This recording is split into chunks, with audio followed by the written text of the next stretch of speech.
Y como el tema es un poquito largo, yo creo que sí ya empezamos mejor, ¿no? Para poder conversar después. Muy bien, Ya, doctor. perfecto. Entonces, hola, buenas tardes con todos.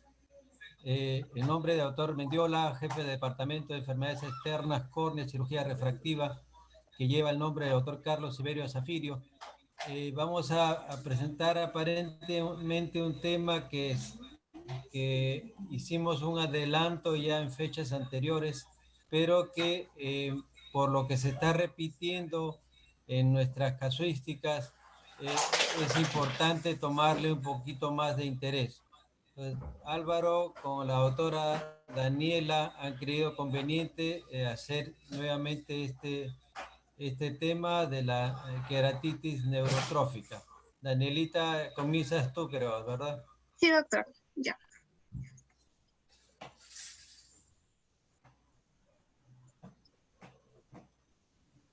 ¿Se ve, verdad? Sí. Sí, sí, se ve. Ya. Ya. Buenas tardes con todos. El día de hoy vamos a hablar acerca de lo que es queratopatía neurotrófica. Y la primera parte la voy a desarrollar yo para que el tratamiento pues la desarrolle el doctor Cáceres. Entonces empezaremos definiendo lo que es una queratopatía neurotrófica. Es considerada una enfermedad degenerativa en donde hay una inervación corneal alterada. Esto va a conducir a un deterioro de la función sensorial y trófica con degradación del epitelio y el estroma corneal y el deterioro de la integridad de la película lagrimal. Esta patología ha recibido muchos términos descriptivos como un defecto epitelial persistente, una queratitis neuropática, neuroparalítica, síndrome neuropática. Hay 4 datos epidemiológicos importantes a recordar. Es una enfermedad rara que se presenta de 5 por cada 10.000 habitantes y se dice que es una enfermedad huérfana porque se atribuye a muchas causas locales y sistémicas. Y además se dice que pues, se pasa por alto clínicamente, sobre todo en sus estadios iniciales. Es más frecuente en pacientes asiáticos que en los pacientes caucásicos y sus 2 principales etiologías van a ser la etiología infecciosa por herpes y la secuela de intervención neuroquirúrgica debida sobre todo a neuralgia del trigémino. Dentro de las causas más frecuentes, pues se dice que tiene mayor prevalencia las causadas por el herpes simple y 5 veces menos las causadas por el herpes zóster. Sin embargo, en cuanto a daño nervioso, es mayor el herpes zóster. Y en cuanto a lo que es la secuela por cirugía neuralgia del trigémino, a pesar de que tiene una baja prevalencia, es la patología que causa mayor daño nervioso. En el año 2015 se hizo una revisión en la Universidad de St. Louis de 44 pacientes en donde se diagnosticaron 46 ojos con queratopatía neurotrófica y también se demostró que el herpes y las secuelas neuroquirúrgicas estaban dentro de las causas principales, pero su causa principal fue la diabetes mellitus y los pacientes oscilaban entre los 50 y 70 años, ¿no? Cuando se hizo la correlación entre la edad y lo que es la agudeza visual final, no se encontró una asociación estadísticamente significativa.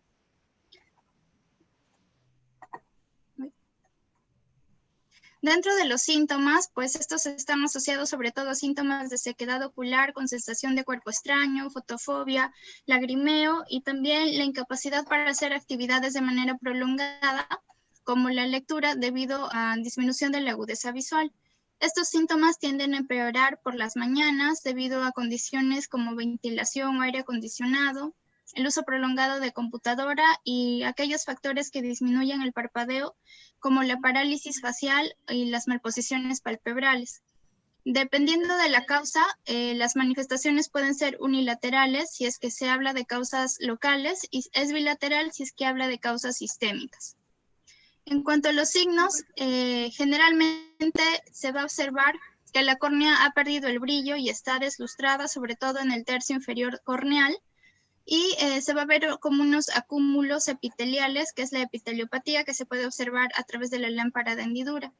En aquellos pacientes que han recibido cirugías refractivas, generalmente las lesiones tienden a estar en el centro, por ejemplo, si se habla de una cirugía miópica, y cuando hay tinciones con la fluoresceína, pues se tiende a ver como una queratitis puntata.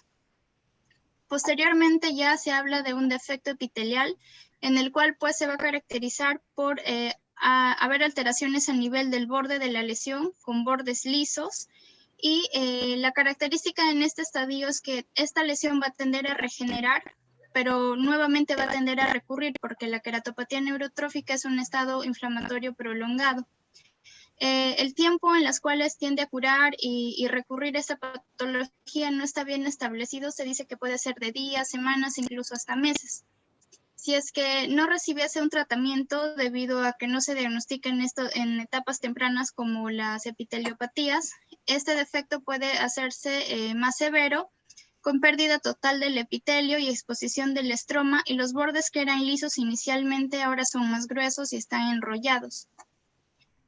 Y a la lámpara de hendidura pues se va a ver una pérdida epitelial y el inicio de una lisis estromal con un estroma más adelgazado. En casos congénitos, este adelgazamiento y lisis estromal es más severa y se llega a ver ya cicatrización subepitelial y el inicio de lo que es la neovascularización. Inicialmente puede ser superficial y luego se hace más profunda. Un dato importante es recordar que como este es un proceso inflamatorio, a veces la inflamación es tan severa que puede haber signos en cámara anterior como acúmulo de fibrina o hasta formación de pseudohipócton. Y es importante descartar la posibilidad de que haya una sobreinfección. Y la zona que debemos evaluar inicialmente para ello es la conjuntiva, ya sea la conjuntiva vulvar o la conjuntiva del fornix superior. Porque estas son las primeras zonas que generalmente tienden a afectarse cuando hay sobreinfección, ya que la conjuntiva en una queratopatía neurotrófica, si bien es cierto está hiperémica, no es tan marcada. Y finalmente, pues cuando ya a veces hay respuesta al tratamiento, va a quedar cicatrices, ¿no? Leucomas corneales con persistencia de lo que es la neovascularización corneal. Entonces, la queratopatía neurotrófica básicamente se dice que es por un defecto a nivel de lo que es el nervio trigémino, en cualquiera de las zonas desde su inicio hasta su término. Entonces vamos a recordar un poco de lo que es la anatomía del nervio trigémino. Este va a estar constituido en su origen aparente por 4 grupos nucleares que se van a distribuir en mesencéfalo, en protuberancia, en bulbo y en lo que es la médula espinal de C1 a C4. Como sabemos, el ganglio de Gasser tiene pues sus neuronas, estas van a ser bipolares, y del total de las neuronas, el 1.5% va a ser exclusivamente para la córnea. Al dividirse en sus 3 ramas, la rama principal que va a ir a la córnea pues es la oftálmica, pero también se dice que en algunas variaciones la segunda rama también puede dar ramos que inervan a la córnea. Entonces, la rama oftálmica que pasa por la fisura orbitaria se va a dividir en su rama frontal, lagrimal y la nasociliar, y esta a su vez pues va a dar los nervios ciliares largos y los ramos preganglionares para el ganglio ciliar, y esta a su vez va a dar 6 ramos que son los nervios ciliares cortos que se van a acompañar por el nervio óptico, van a atravesar el espacio subaracnoideo, el espacio supracoroideo y se van a fusionar con los nervios ciliares largos para dar el plexo a nivel limbar. Como vemos a la derecha, la córnea es un tejido transparente y esto es básicamente gracias a que a 2 milímetros del limbo se pierde la mielina de los nervios y van a entrar por el estroma anterior y van a dar una angulación en 90 grados formando primero el plexo subepitelial.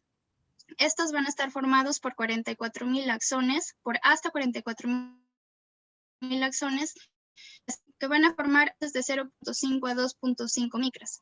Cuando llegan por debajo de la membrana de Bowman a la membrana basal, nuevamente van a arquearse en 90 grados formando el plexo subbasal. Y es importante recordar este plexo porque es el que principalmente se afecta en una queratopatía neurotrófica. Y finalmente, pues los nervios van a dar sus diferentes terminaciones que van a llegar hasta la superficie epitelial y algunos se van a quedar dentro del grosor de este epitelio. Finalmente van a tener hasta más de 500.000 de terminaciones nerviosas, por eso se dice que es 40 veces más sensible que la pulpa dentaria, 100 veces más sensible que la conjuntiva, 600 veces más sensible que la piel, y van a terminar en el ápice o en el centro corneal. Sin embargo, va a haber un sitio que va a ser el vórtice o el arremolinamiento corneal, donde estas terminaciones se arremolinan y sobre todo en la zona inferonasal, que está a 1 a 2.5 milímetros del ápice corneal. ¿Y por qué es importante este reparo anatómico? Porque se ha visto que en evaluaciones con microscopía confocal tiene mayor sensibilidad y especificidad la evaluación de la longitud nerviosa corneal de esta zona en relación al ápice corneal. Para que un tejido como el corneal reciba algún estímulo, pues tiene que haber receptores, y los receptores lo vamos a encontrar en las terminaciones nerviosas y a lo largo de las capas corneales, sobre todo a nivel epitelial. Este estímulo va a ser llevado gracias a lo que es la primera neurona al ganglio de Gasser, y de aquí va a ir hacia lo que es el bulbo. Del bulbo pues sale una segunda neurona al tálamo, y del tálamo a corteza una tercera neurona en donde pues se va a percibir el estímulo. Y siguiendo este camino de retorno, pues va a tener una respuesta a nivel ocular. Entonces, ¿qué receptores encontramos en la córnea? Va a haber receptores nociceptores polimodales que están en un 70%, son la mayoría, mecanorreceptores en un 20% y termorreceptores de frío y sequedad ocular en un 10%. Los nociceptores polimodales tienen, el estímulo que va a captar son estímulos mecánicos y térmicos, específicamente el calor, irritantes tanto exógenos como endógenos. Endógenos está relacionado a cuando hay envejecimiento epitelial per se, va a haber liberación de citoquinas inflamatorias y esos son lo que van a estimular los nociceptores polimodales. Y el tipo de respuesta que va a dar puede ser alodín, hiperalgesia, el dolor tipo ardor o quemazón y la inflamación neurogénica, desencadenando además por las conexiones que tiene con el séptimo par, el cierre palpebral y la secreción lagrimal refleja. El 20% de los mecanorreceptores van a tener estímulos sobre todo de osmolaridad mayor a 340. Y la respuesta que va a dar, a diferencia de los anteriores, es un dolor pero tipo punzante, como un arañazo. Y el resto de receptores pues van a captar estímulos que puedan dañar cercanos al daño del epitelio corneal, y también va a desencadenar por las conexiones con el séptimo par en secreción lagrimal, en este caso basal, y el cierre palpebral. Cuando estos últimos receptores se estimulan, son los que más liberan neurotransmisores como la sustancia P o el péptido relacionado al gen de la calcitonina o la endotelina 3. Entonces, dentro de todos estos receptores y sobre todo los nociceptores polimodales, hay tipos específicos, y estos son los denominados receptores de potencial transitorio. Esta es una gran familia que va a encontrarse en distintas especies. Dentro de los más representativos están los receptores de potencial transitorio clásicos, los vanilloide, los asociados a anquirina, a policistina y a melastatina. Y dentro de ellos van a existir a su vez subtipos. Dentro de todos estos receptores, el que debemos más recordar es sobre todo el receptor asociado a canal iónico vanilloide tipo 1 o el receptor de la capsaicina, debido a que se ha visto que este causa pues estímulos como la temperatura, sobre todo mayor a 43 grados, medios de hipertonicidad, citoquinas que están relacionadas a la regeneración epitelial, a la inflamación, a la fibrosis y al pH.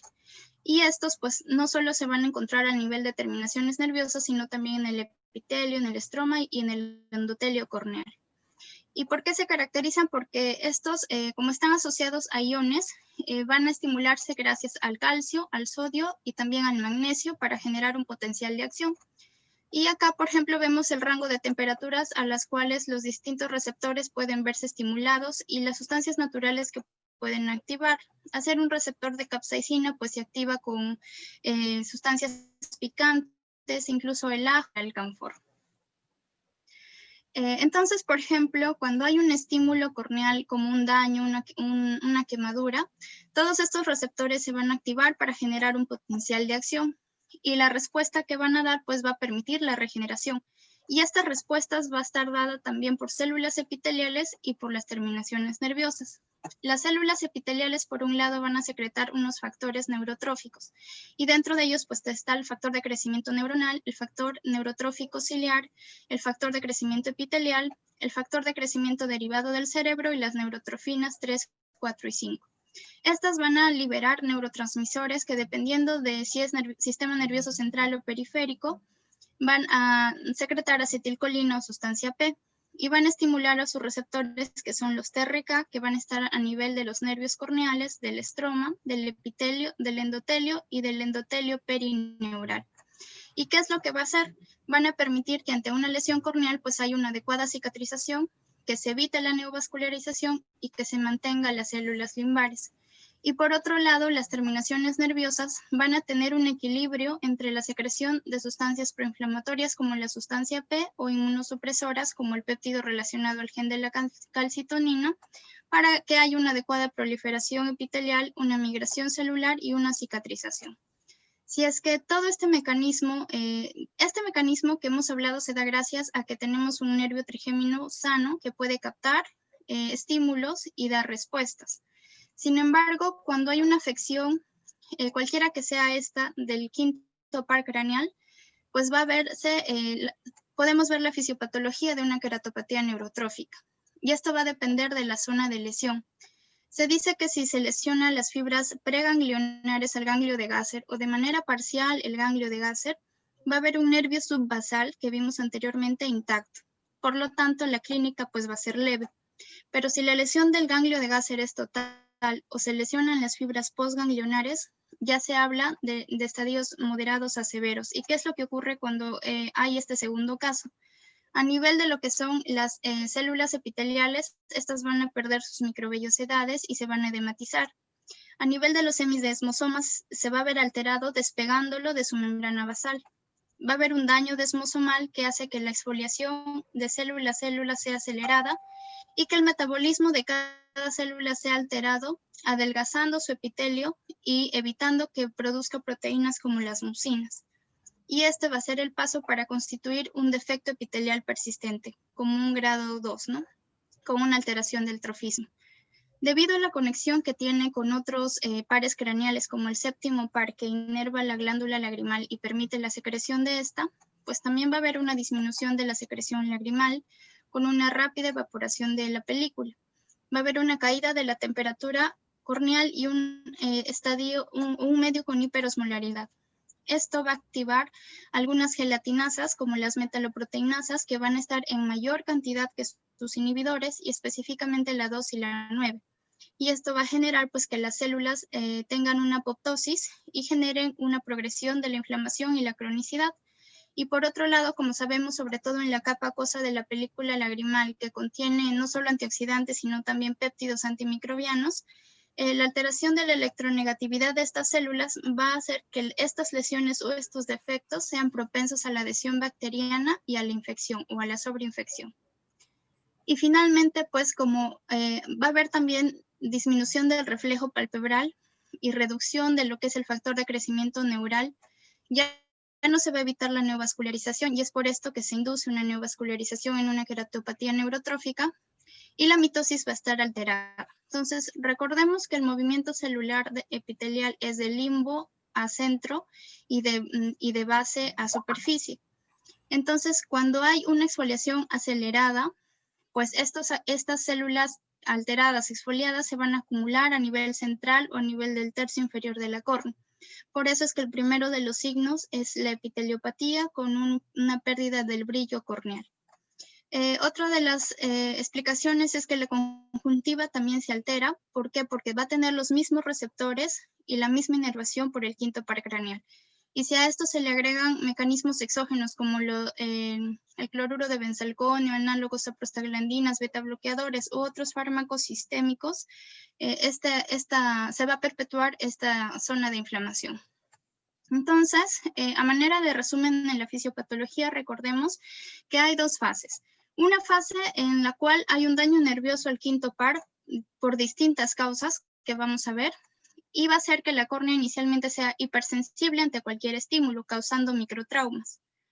Cuando el estímulo se prolonga, los receptores que hemos visto se van a endocitar y la córnea va a pasar a una fase de disminución de sensibilidad o hipoestesia.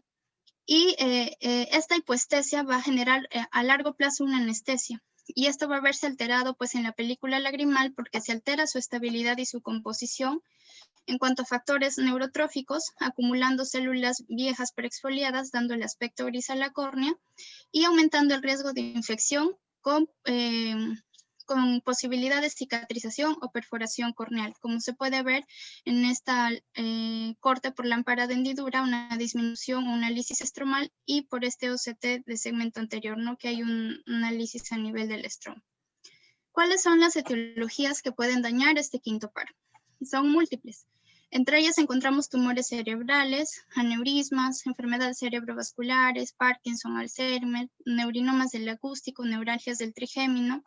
En cuanto a enfermedades congénitas está el síndrome de Riley-Day y el de Moebius. El síndrome de Riley-Day es la pérdida sensitiva y autonómica de los distintos tejidos, mientras que el de Moebius, pues una enfermedad congénita que afecta a los pares craneales, principalmente el séptimo par, que sabemos que tiene conexión a nivel de lo que es el tronco con el quinto par. Por otro lado, a nivel ocular puede estar afectado por compresión gracias a tumores oculares o por infecciones que alteran per se y causan una neuritis, como el herpes y la cantamueva. También se habla de que en quemaduras químicas severas también puede verse alterado estas fibras. Y específicamente hay lesiones que van a afectar al nervio subbasal. Y dentro de las causas locales, pues está el uso de cirugías refractivas, catarata, crosslinking o queratoplastia laminar anterior profunda. Y dentro de las causas sistémicas, a la cabeza está la diabetes mellitus, también la esclerosis múltiple, la lepra y las distrofias estromales como la laticila granular y distrofias endoteliales como la de Fuchs, que en estadios avanzados pues pueden lesionar este plexo subbasal.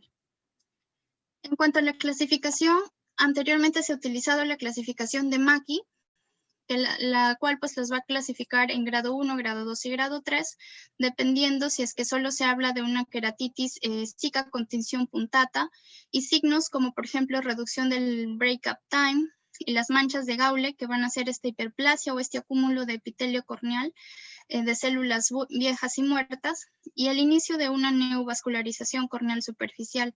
Si es que este defecto pues se hace ya manifiesto, pero los bordes aún son lisos y solo hay pliegues de DSM con edema estromal, se habla de un segundo grado. Y es acá donde a veces se puede manifestar por la inflamación marcada signos como pseudipopium por fibrina en cámara anterior. Y si ya se habla de un tercer estadio, es ya en donde hay una úlcera corneal con un riesgo de melting estromal y perforación corneal. En el estudio que mostré del 2015, trataron de ver cuál era el porcentaje de grados que se encontró entre estos pacientes y se vio que el 50% estaban en estadio 2 y el resto en 1 y 3. Y cuando se trató de asociar el grado de úlcera corneal con la visión final, pues se vio que no era estadísticamente significativo, pero se tuvo en cuenta de que el número de muestra pues era muy pequeño. Y en el 2018, DUA y colaboradores también hicieron una clasificación que básicamente se basa en la explicación de la fisiopatología. Y también lo clasifica en 3 estadios. Uno, que es los cambios epiteliales, en donde hay una reducción de la mitosis celular con una reducción del recambio y una disminución de la producción de la película lagrimal. El segundo estadio, que es un defecto epitelial, en donde ya hay una exposición estromal pero sin afección a este y hay un medio de hiperosmolaridad y activación de metaloproteinasas. Y un tercer estadio que habla ya de un defecto estromal, ¿no? En donde ya hay un alto riesgo de perforación y cicatrización corneal. Y la clasificación es importante porque de acuerdo al estadio donde nosotros lo encontremos, pues vamos a dar un tratamiento y posiblemente un pronóstico. Para el diagnóstico, una de las cosas más importantes es saber si tiene el paciente alguna causa que pueda explicar el daño al quinto par craneal o asociado a este, como el séptimo par. Hacer un examen neurológico enfocado en los pares craneales. Por ejemplo, evaluar los reflejos pupilares para ver si hay afección del componente parasimpático o simpático.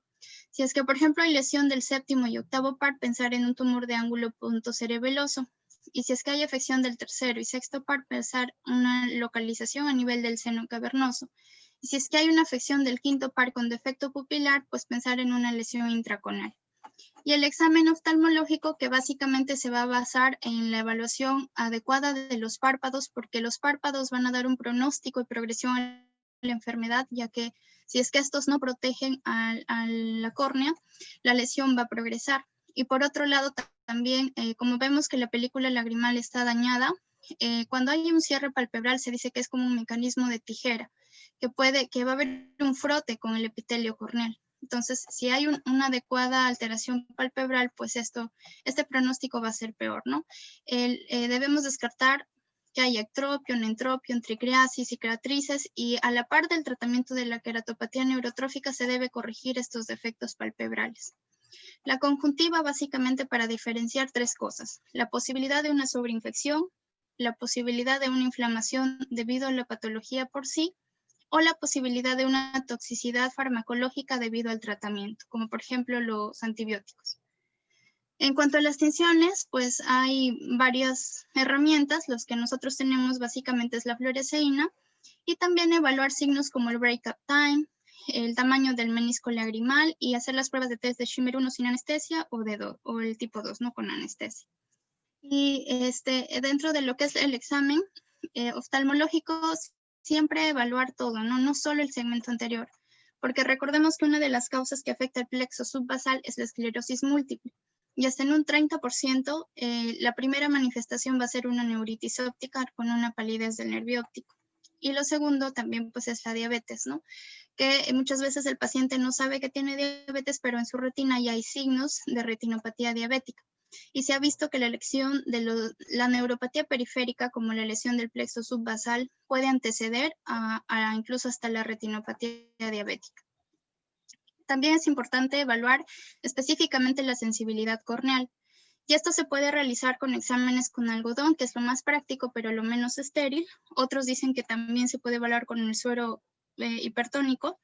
Y los esteciómetros, que son herramientas que específicamente evalúan la sensibilidad tisular.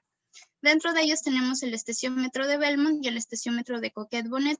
El esteciómetro de Belmont, como vemos, es un poco complejo. Básicamente en la lámpara de hendidura hace que el paciente mire a un punto fijo a 3 metros, y este dispositivo va a estar a 5 milímetros del ojo del paciente. Y a través de estos dispositivos va a haber un flujo de CO2, de dióxido de carbono, a distintas presiones y a distintas temperaturas, permitiendo evaluar estímulos mecánicos y térmicos. Como es un poco complejo, se creó el esteciómetro de Coquet-Bonnet, que se utiliza en clínicas y en investigaciones, y que es como un dispositivo, como un lapicero, y va a tener el uso de filamentos que tienen diferentes grosores. Los más usados son de 0.08 y 0.12, y diferentes longitudes. La longitud máxima es de 6 centímetros y es por donde se va a empezar una evaluación. Básicamente es que con el uso del filamento se va a evaluar los 4 cuadrantes corneales, y también se dice que el centro corneal, y se va a dar una presión hasta que haya una ligera flexión del filamento. Normalmente, pues, todas las personas tienen una sensibilidad desde los 6 centímetros, pero en el caso de las queratopatías neurotróficas se ha buscado el umbral en el cual se pueda manifestar un desarrollo de la enfermedad clínica, y la mayoría de literatura informa que es de 2 centímetros. Recién a partir de acá va a tener una sensibilidad al estímulo. Y en el estudio del 2015 que les mostré, ellos encontraron un umbral de 3 centímetros. ¿Y cómo lo voy a interpretar? A través de esta tabla, ¿no? Dependiendo a qué longitud se sintió el paciente el estímulo, voy a ver el grado de presión que se aplicó, viendo que, por ejemplo, a menor longitud del filamento va a haber mayor presión necesaria para que se capte un estímulo. Y esto nos habla de una neuropatía periférica, en este caso corneal. Otro de los exámenes importantes es la microscopía confocal, porque se ha comparado incluso hasta con imágenes histológicas por la capacidad que tiene de ver las distintas capas corneales, los nervios corneales, incluso hasta la evaluación del endotelio. Hay distintos tipos de microscopía confocal, los métodos en tándem, en barrido, de hendidura y el láser, ¿no? Estos dos últimos son los más usados por su mejor resolución. Y uno de los datos importantes es que tener en cuenta que la microscopía confocal está siendo utilizada como un biomarcador de la neuropatía periférica. Y sobre todo a nivel corneal se ha visto que la densidad de las fibras nerviosas corneales tiene mayor sensibilidad y especificidad que evaluar la densidad de las fibras nerviosas a nivel de la piel. Y que la zona que tiene mejor rendimiento diagnóstico es el vórtice. Y se ha asociado que esta densidad de fibras nerviosas corneales incluso está dañada antes que la presencia de microalbuminuria o retinopatía diabética en pacientes diabéticos, y que se correlaciona con cantidades elevadas de lo que es hemoglobina glicosilada, los triglicéridos y un índice de masa corporal. ¿Cuál es una de sus desventajas? Que básicamente cuando hay fibrosis, edema e infiltración corneal, pues no nos permite evaluar adecuadamente. Por eso es que hoy en día se sugiere que sea más que una herramienta diagnóstica, una herramienta de seguimiento. ¿Y para qué nos sirve? Para evaluar el plexo subbasal. Como habíamos dicho, el hecho de que haya un plexo subbasal sano significa dos cosas: que la persona sea realmente sana o que tenga una queratopatía leve, puesto que el plexo va a estar intacto, pero en casos moderados las fibras nerviosas van a disminuir y en casos severos pues va a estar ausente. Otra de las cosas que se evalúa es la tortuosidad. En pacientes con queratopatía neurotrófica son más tortuosas las fibras nerviosas y va a haber más signos o zonas de hiperreflectividad que va a indicar el querer regenerar las fibras nerviosas, pero de manera aberrante. Y otro dato que me pareció importante y que lo quería compartir es que también se habla de una hipótesis en la cual el uso de la microscopía confocal corneal puede ser útil para evaluar enfermedades neurodegenerativas centrales. Y esto básicamente porque las fibras corneales pues son cortas y son amielínicas. Existen muchos parámetros para evaluar una microscopía confocal, no solo la longitud de fibra, sino también la densidad, el grado de tortuosidad, etc. Pero se ha visto que la longitud de las fibras nerviosas corneales es la más significativa.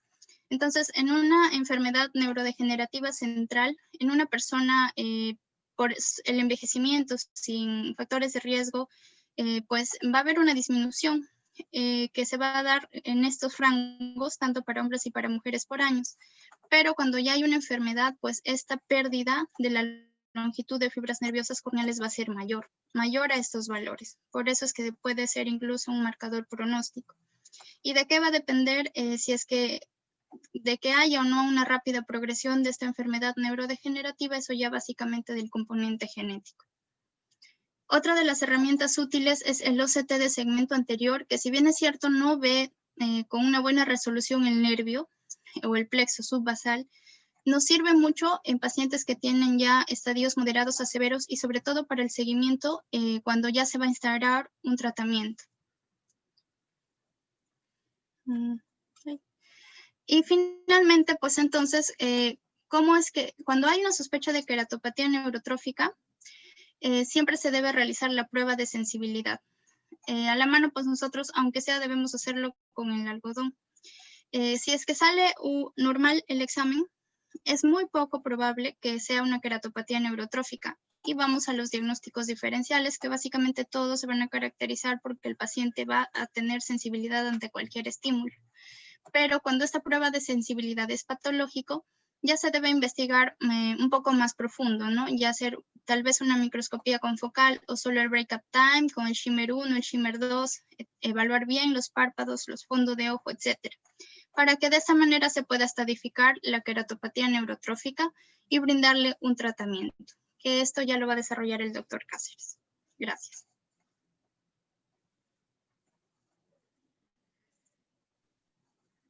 Gracias, Daniela.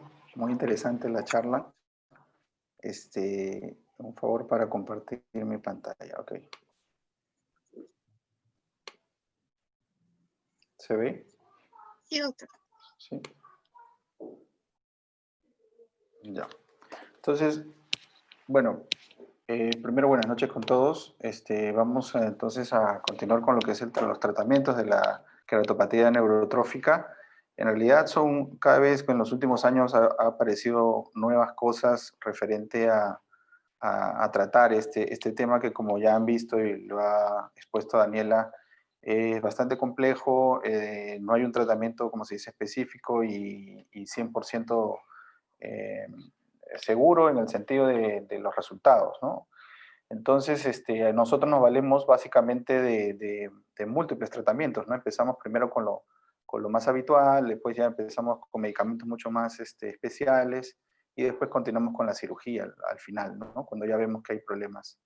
Entonces, ya Daniela vio todas las posibilidades de causas de la queratopatía neurotrófica.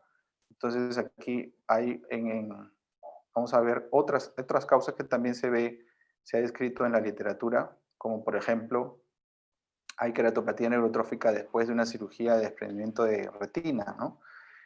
Combinado con exceso de fotocoagulación endoláser. Entonces, en este reporte de caso, vieron que en la cirugía de retina hicieron mucha, como ven acá en la foto de abajo, mucha fotocoagulación, ¿no? Excesiva, y donde ellos hacen la impresión de que puede haber un daño en el nervio ciliar largo, ¿no? Y que ocasiona, pues, ha ocasionado esta epiteliopatía, primero, esta queratitis ahí superficial, que después ha tenido que ser tratado para poder mejorar, ¿no? Entonces, como vemos, puede deberse también, como hemos visto, a otro tipo de cirugías también, ¿no? También acá hay otras causas, por ejemplo, ya basándose básicamente en la parte neuronal, ¿no? Como ven, la queratopatía neurotrófica en un infarto medular, el síndrome de Wallenberg. También se reporta un caso en la literatura. Por ejemplo, queratopatía neurotrófica como causante de deficiencia de vitamina B12, ¿no? Como ven, por ejemplo, también queratopatía neurotrófica secundaria a aplasia del nervio trigémino en pacientes con síndrome de Goldenhar. Y también que encontré abajo, que reporte de un caso también producido por rosuvastatina, es un hipolipemiante que se vio que al suspender el medicamento, la queratopatía neurotrófica se dio. Como vemos, la queratopatía neurotrófica podemos encontrarlo desde algo muy sencillo, como una queratopatía puntata superficial. Después puede haber un defecto epitelial, ¿no?, persistente, después se puede transformar en una úlcera y posteriormente en un melting y hasta perforación del ojo, ¿no? Entonces, es una gama bien amplia, con la disminución de la sensibilidad, los defectos epiteliales. Entonces, hay estadios que podemos ver desde leves, moderados a severos, ¿no? En el estadio leve podemos tratarlo con lágrimas artificiales, sin conservantes, justamente porque el BAC ya sabemos que puede provocar alteración en el epitelio y enlentecer el proceso de mitosis epitelial y hacerlo más largo o que no cierre la herida, ¿no? Se puede dar antibióticos antiinflamatorios si es que vemos que son necesarios. Hay queratopatías neurotróficas que no se ven infectadas, así que de repente no es necesario colocar antibióticos. En estos casos, mientras menos medicamentos pongamos es mejor, porque ya hemos visto que también, por ejemplo, se ha descrito en pacientes que utilizan medicamentos para glaucoma, pueden producir también un grado menor de queratopatía neurotrófica. Entonces, antiinflamatorios, bueno, los corticoides o los AINES, pues los AINES vemos que también pueden generar problemas epiteliales. Se puede usar la oclusión de puntos lagrimales, ¿sí?, para aumentar justamente la lágrima en la parte inferior del ojo para poder en cada parpadeo llevar más lágrima a la superficie ocular. Como ya le explicó también Daniela, la corrección de anomalías palpebrales, ¿no? Ectropion específicamente, para tener un mejor cierre palpebral.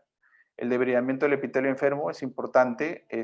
Nosotros lo hacemos, le enseñamos a los residentes justamente eso, que a veces hay úlceras neurotróficas que vemos que no mejoran y simplemente haciendo una pequeña debridación de los bordes, vemos que los bordes están medio redondos, enrollados, vemos que para, ¿no?, la evolución de la cicatrización. Hacemos una debridación de la parte periférica para que pueda estimular nuevamente el cierre epitelial. Y por supuesto los lentes de contacto. En la parte de estadios moderados tenemos muchos, tenemos desde las tetraciclinas, como que va a actuar desde en las metaloproteinasas para evitar justamente el melting corneal.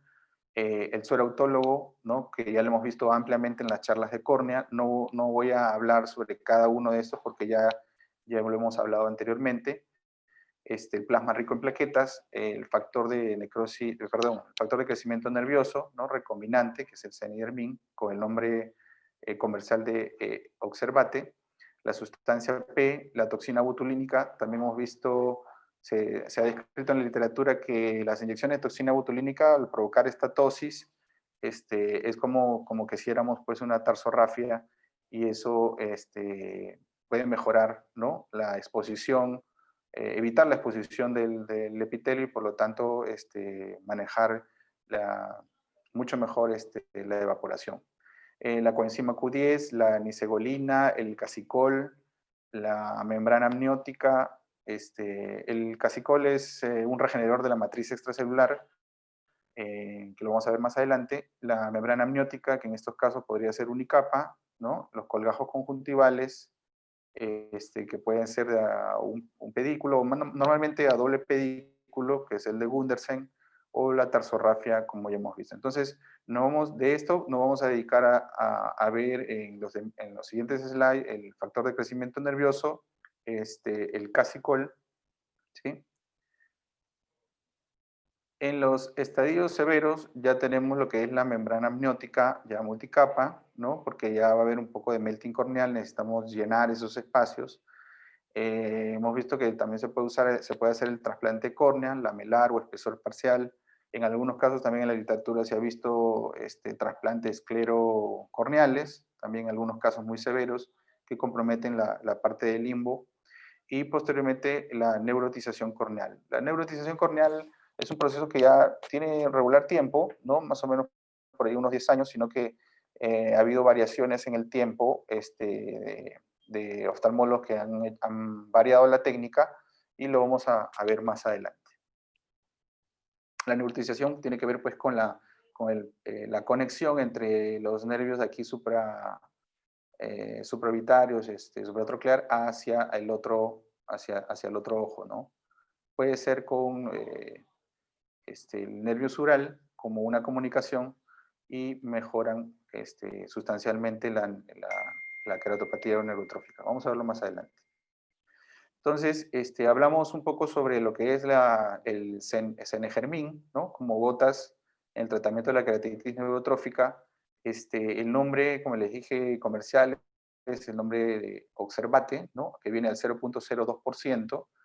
Esto fue, bueno, primero que la fórmula en sí, que es el factor de necrosis, el factor de crecimiento nervioso, fue descubierto por la doctora Levi Montalcini en Italia en 1950. Ella es neuróloga y pues esto le valió el premio Nobel en 1986, ¿sí? Se hicieron estudios, primero en Europa, por supuesto, y después ya en Estados Unidos. Estos estudios fueron pues doble mascarado, ¿no? Multicéntricos, y que hicieron que la FDA aprobara este medicamento en agosto del 2018. Eso se da 6 veces al día por 8 semanas. ¿Sí? Acá, como ven en las fotos, la recuperación, muy buena recuperación de los pacientes con este medicamento. Estos fueron los estudios que se realizaron. El primer estudio fue el estudio Reparo en Europa, ¿no? Y como ven acá, hicieron la comparación del Oxervate con un vehículo, que fueron lágrimas, básicamente, lubricantes, y a las 8 semanas, a las 4 semanas, hicieron una evaluación y luego a las 8 semanas. Y a las 8 semanas se evidenciaron pues que ya había un cierre completo del epitelio que ya no tenía, ¿no? En la parte de abajo, como ven, este era el porcentaje de pacientes que mejoraron, ¿no?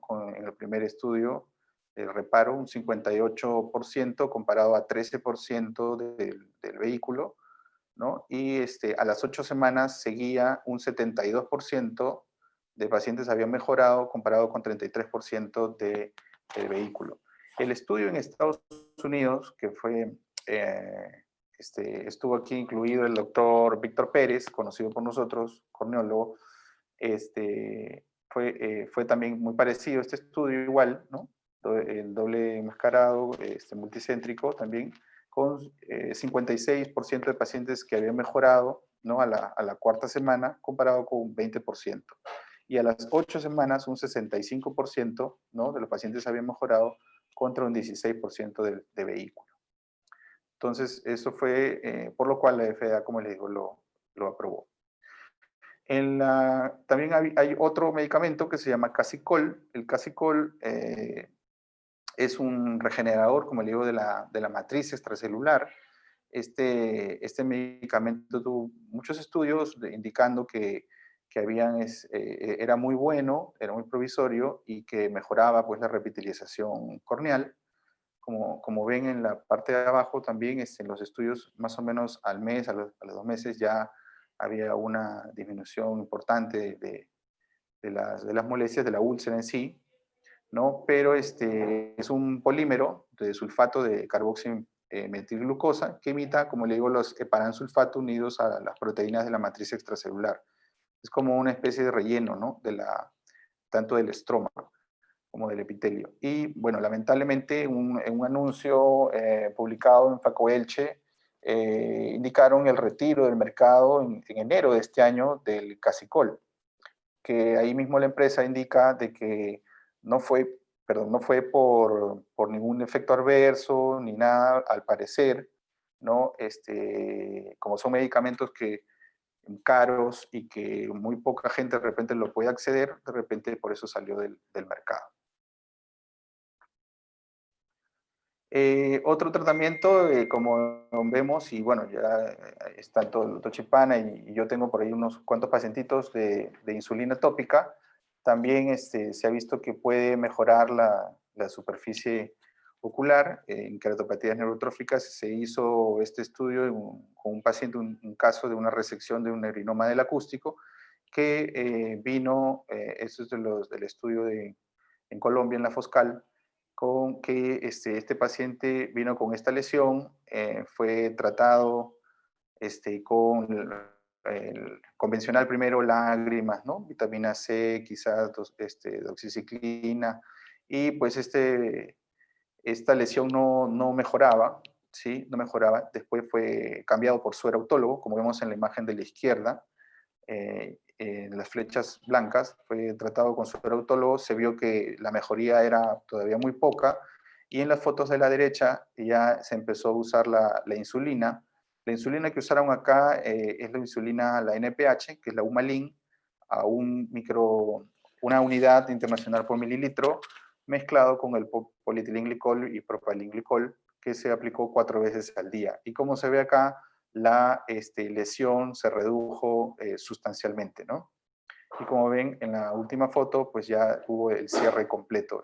Tenía un absceso o un infiltrado, ¿no? Ahí, como ven ahí, circular, ¿no? Que permaneció en el transcurso de todo el cierre y que, bueno, ya se trató pues con vancomicina, todo, pero después ya se controló, ¿no? Se controló y el epitelio cerró. Entonces es una opción, lo estamos también, hay estudios que se están realizando con la otra insulina, que es la insulina, la Lantus, ¿sí? También, pero ahí sí son 4 unidades internacionales por mililitro, ¿sí? Que es lo que se debe usar. Pero ahí sí son 3 veces al día nada más.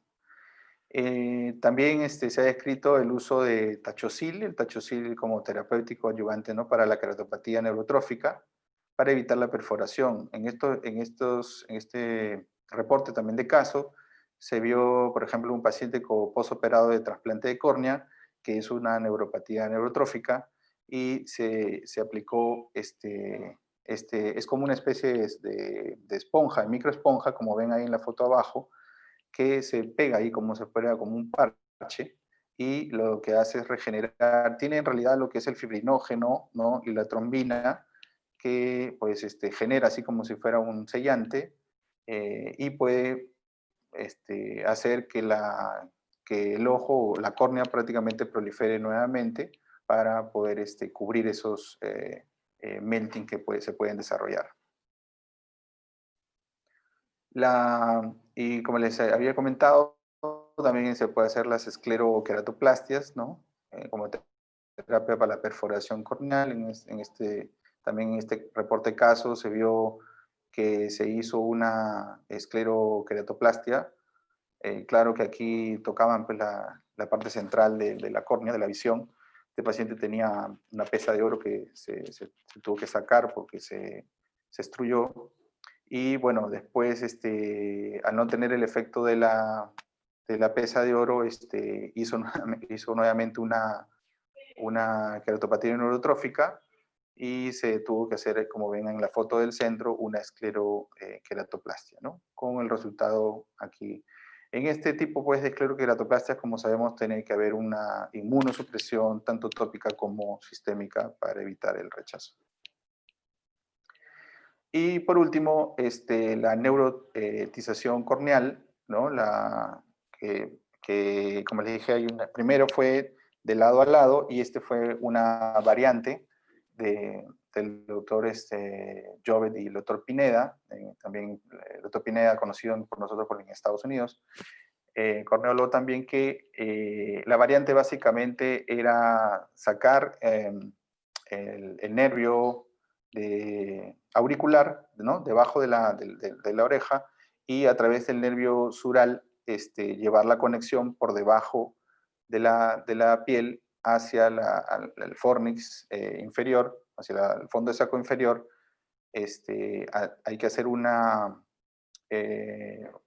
debrimiento de la conjuntiva, levantar la conjuntiva para poder, una vez que llegue los nervios ahí, el nervio sural, las puntas, cortarlas como en 4 o en 5 para poder meterlo en la esclera, que se puede hacer, dejarlo así y suturarlo, o hacer una especie de túneles para poder colocarlo. Y luego la conjuntiva se vuelve a replegar, ¿no?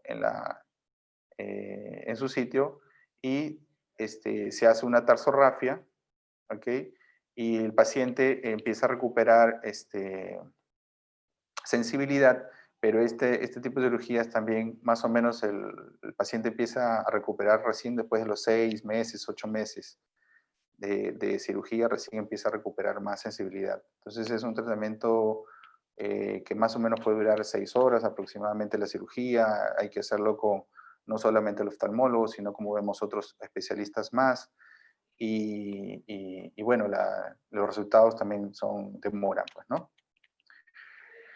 En esto, como vemos, como ya también nos enseñó Danielita, en la microscopía confocal se ve cómo los nervios empiezan a aumentar, ¿sí? En este tipo de cirugías, por ejemplo, como en la imagen de arriba a la derecha, vemos cómo el nervio al mes está como en el recuadro de arriba a la derecha, el recuadro abajo a la izquierda, ese es ya a los 6 meses, y el de abajo a la derecha de 8 meses. A los 8 meses ya el plexo empieza a aumentar y el paciente empieza a tener mayor inervación corneal. Como ven acá también en la topografía, estas son las topografías previas a la cirugía, las de arriba, las dos de arriba, y las topografías abajo, las dos de abajo, es posterior a la cirugía. Como vemos en la topografía, ustedes se dan cuenta que en el grosor corneal, ven en la parte inferior valores pues de 1000, toda una córnea sumamente engrosada, y en la parte de abajo, ya posterior a la cirugía, ya el grosor corneal pues está más o menos igual al resto de la córnea, ¿no? A la parte periférica. Y también en la parte, en el mapa axial, mejora también muchísimo las curvaturas en esa zona. Y en las fotos de abajo, ¿no? Como ven también ahí hay unos puntos negros que ustedes ven, y esas son las donde debe quedar el nervio ahí suturado, como le digo, o a través de túneles se puede dejar, y con pegamento tisular se pueden dejar ahí. Y la conjuntiva encima, y esperar, ¿no? A que vaya haciendo efecto. Entonces, aquí hay un video que quiero compartir con ustedes, que se ha hecho en México, ¿no? En la luz, para que vean más o menos cómo es. Esta es la primera, no es del nervio auricular. Esta es la primera técnica, se hacen los marcajes, ¿no? Como ven, las marcas.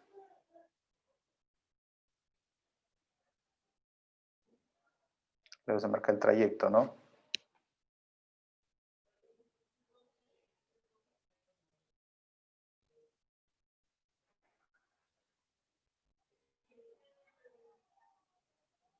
La infiltración, el bisturí.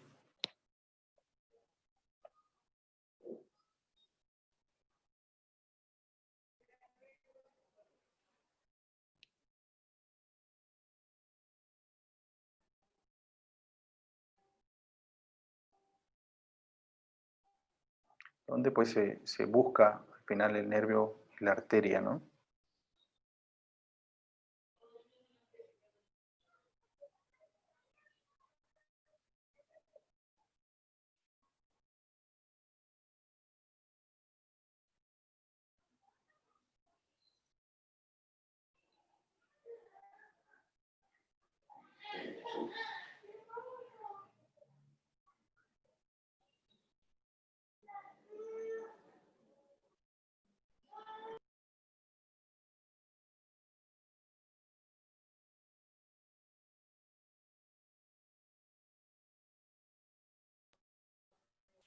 Como ven ahí,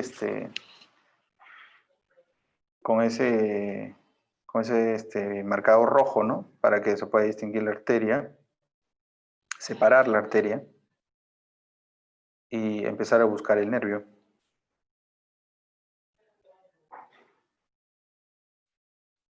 Con amarillo, el nervio supratronclear, ¿no?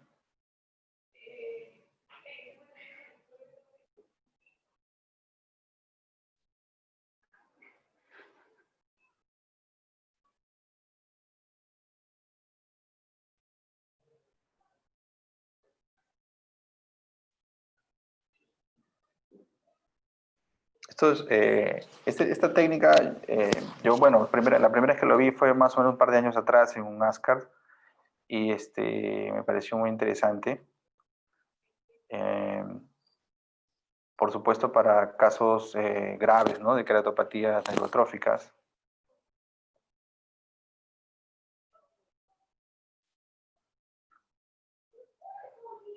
Se pasa por ahí para que pueda pasar el nervio sural, ¿no?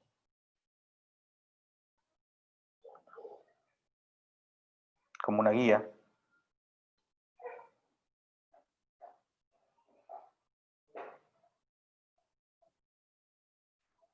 Está suturando el nervio sural.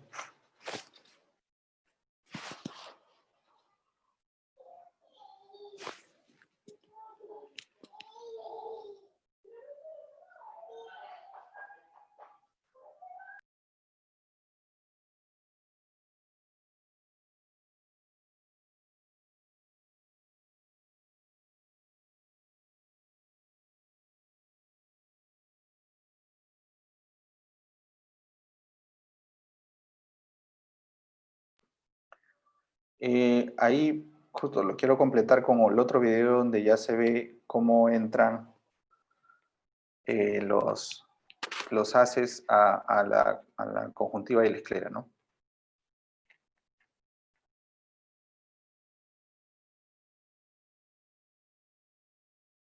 En este caso, los nervios entraron desde abajo. Como le digo, de repente es muy probable que haya sido desde la técnica modificada, de que el nervio sale de la parte auricular.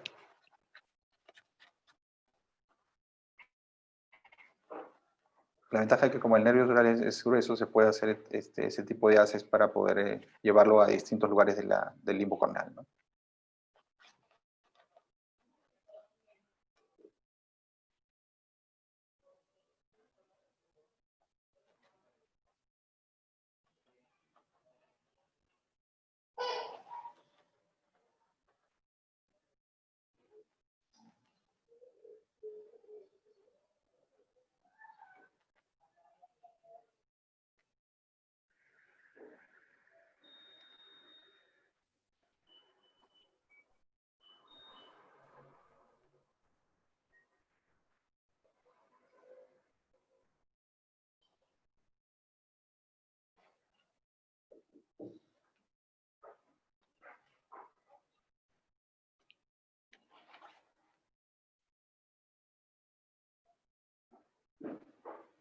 Vamos a adelantarlo. Y así como una especie de... Bueno, sin levantar la conjuntiva también se puede hacer, ¿no? De esa manera. Solo bolsillos conjuntivales.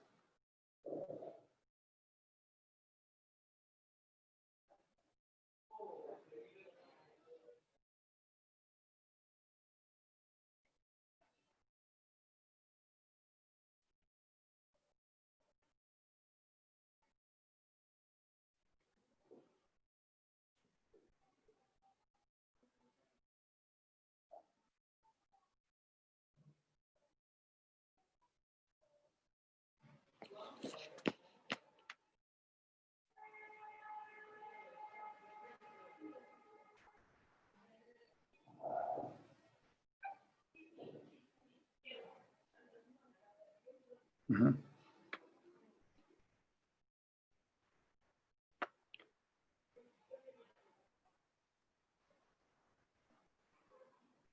Bueno, Muchas gracias, eso era lo que quería traerles por el día de hoy. Si hay alguna pregunta, algún comentario.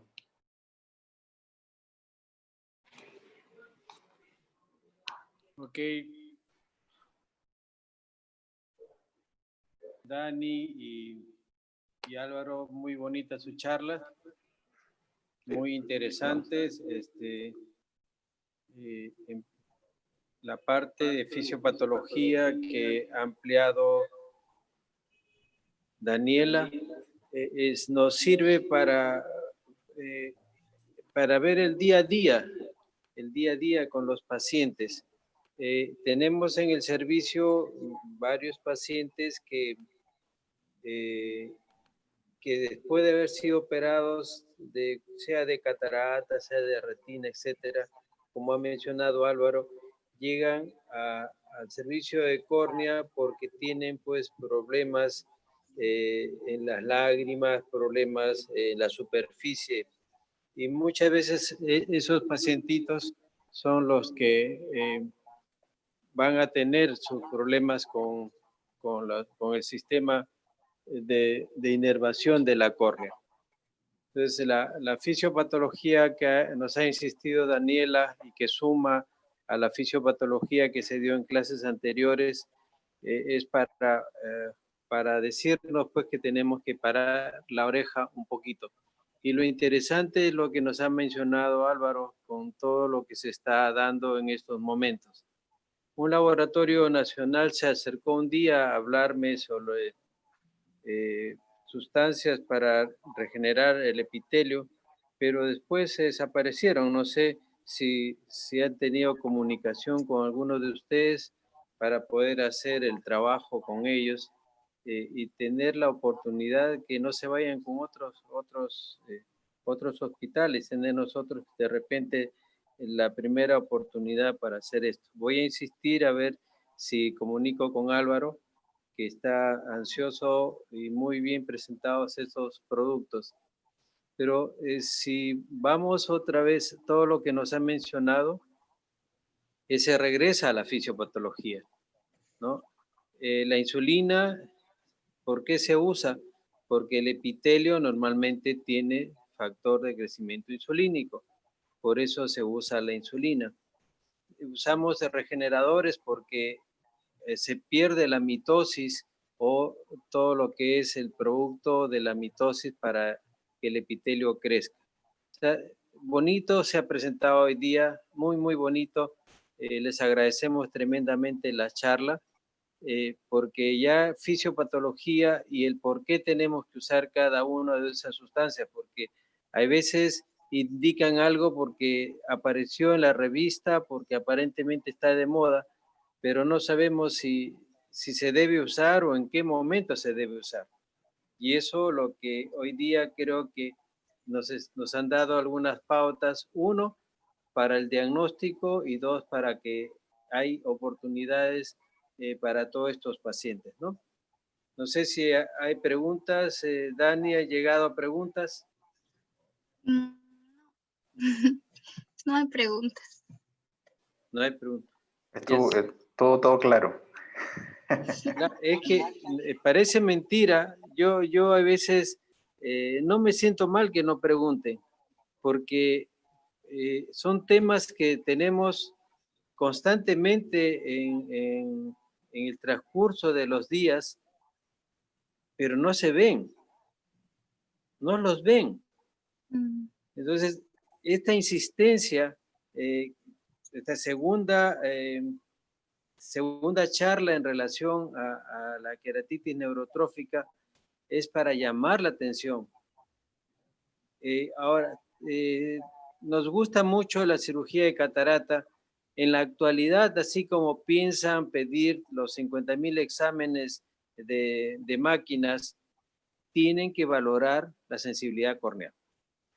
Si no ven o valoran la sensibilidad corneal y todo lo que está ligado a la sensibilidad corneal, el parpadeo, la mitosis, el crecimiento epitelial, etcétera, si no se dan cuenta de eso, en el posoperatorio van a aparecer los problemas. sea por el uso de los medicamentos, sea por la respuesta a los medicamentos, sea por toxicidad de los medicamentos o porque no hay sensibilidad en sí. No va a haber parpadeo adecuado, por lo tanto se vienen las queratitis por exposición.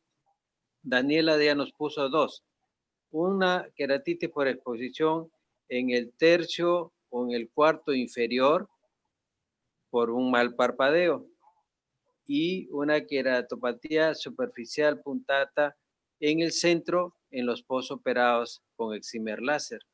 Entonces miren todo lo que, hasta la ubicación de la queratopatía superficial puntata nos va diciendo, oye, mírenme, pásenme la voz, háganme caso, acá estoy, ¿no?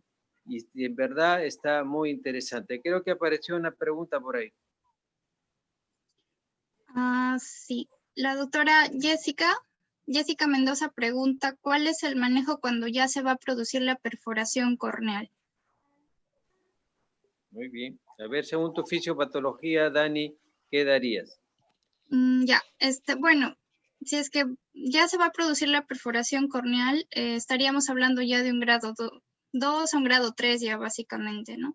Entonces ahí, si se quiere actuar de emergencia, se puede realizar, por ejemplo, un colgajo conjuntival.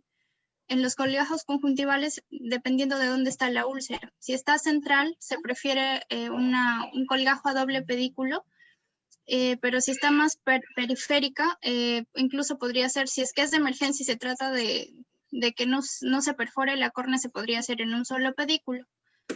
Otra de las cosas es que, por ejemplo, si ya se perforó la córnea, pero es pequeña la perforación, incluso se habla de hasta 5 milímetros, se puede utilizar algunos pegantes tisulares como el cianocrilato o incluso la fibrina.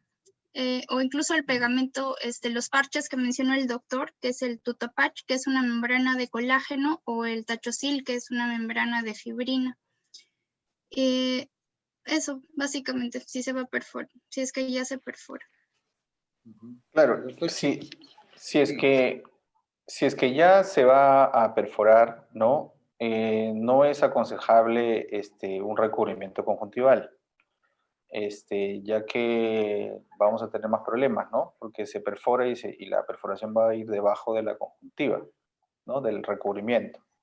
Entonces, no se aconseja, ¿no? El recubrimiento quizás podría ser para úlceras quizás que no comprometan más del 50% de la córnea, para poder ayudar. Quizás ahí ya vendría lo que tú dices, el tachosil, o también he visto que se puede usar, claro, fibrina, pero colocar fibrina y encima podría ser una membrana amniótica y encima un lente de contacto para que no se mueva, para, como se dice, llenar el hueco, ¿no?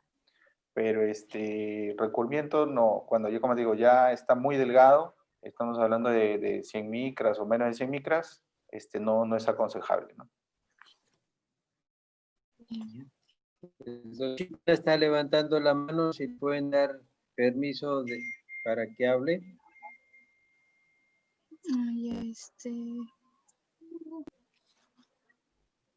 ¿Tú lo puedes hacer, Danielita, que estás Creo que sí. A ver, con el doctor Muro? Ya, creo que ya está. A ver. Sí, a ver.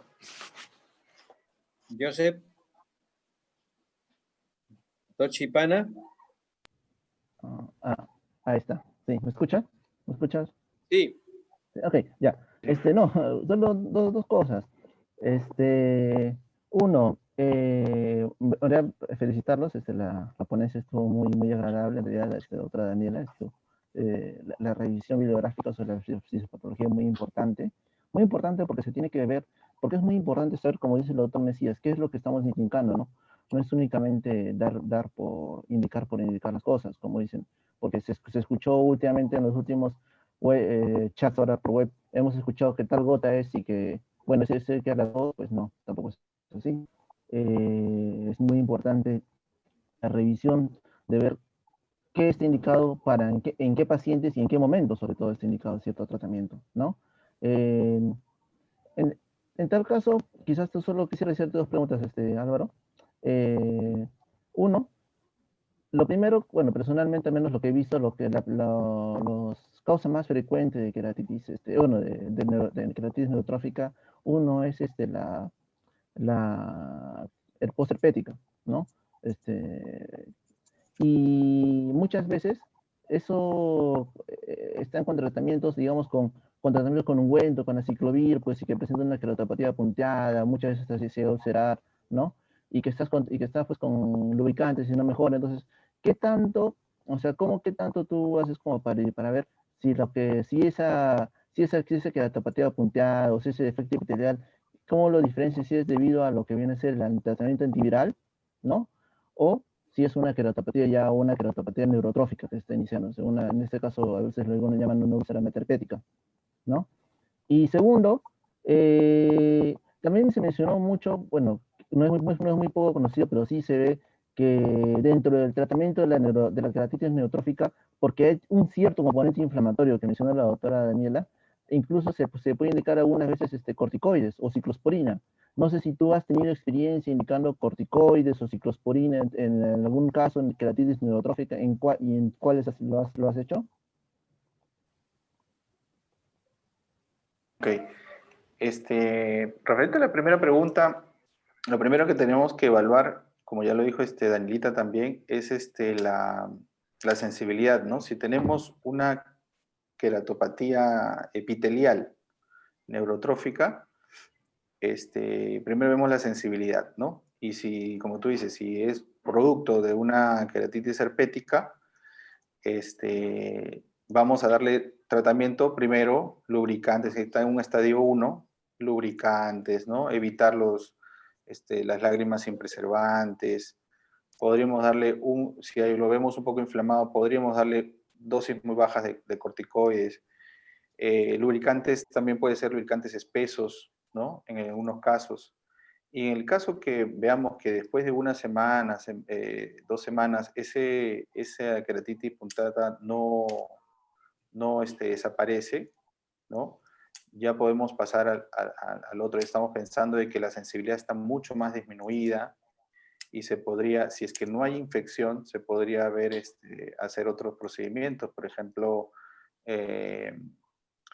la ciclosporina es una alternativa, ¿no? En esos casos, para mejorar y aumentar la lubricación en el ojo, o también los tapones lagrimales. También podría ayudar en esa parte. Pero cuando ya hay un defecto epitelial y tú le das tratamiento y no mejora, como te digo, ya ahí estamos hablando de que ya ha comprometido mucho más los nervios y estamos, en el caso que no esté infectado, se podría valerse a veces de hasta el suero autólogo, como te digo, pero en casos muy seleccionados, ¿no? Eso hay que diferenciarlo. Lo otro es que se puede ver queratitis puntata por la toxicidad de los medicamentos, pero esa toxicidad tú te das cuenta que desaparece cuando quitas los medicamentos, ¿no? Si tú quitas los medicamentos y desaparece, esa es una queratitis tóxica producto de los medicamentos, ¿no? Que eso, si es que persiste, ahí sí estamos hablando probablemente de una queratopatía neurotrófica. Ahora, no hay que olvidar que hay una enfermedad mucho más, también más común, o que prácticamente lo vemos todos los días también, más que el herpes, es la diabetes. Los pacientes con diabetes, algunos pacientes van a venir a la consulta con problemas, con queratopatías puntatas superficiales, y que a veces le echamos la culpa bueno, a la resequedad, etcétera, ¿no? Es una señora de más de 50 años, no, es su ojo seco, tomen las gotitas, ¿no?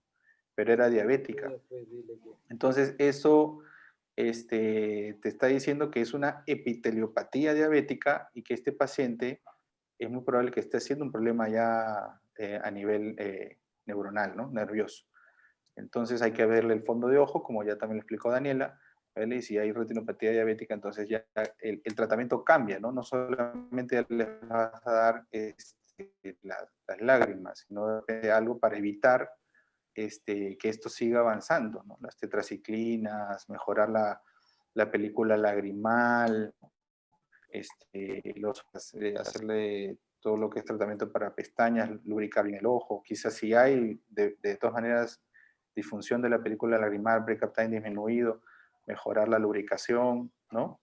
Y en este paciente vamos a tener que hacer los controles seguidos, como te digo, porque estas personas pueden llevar al grado ya moderado a severo. tuve un caso, por ejemplo, que se los comenté a algunos de ustedes y algunos residentes, de un paciente que vino con una queratitis neurotrófica, un paciente hombre de más o menos 50 años que venía con su hija.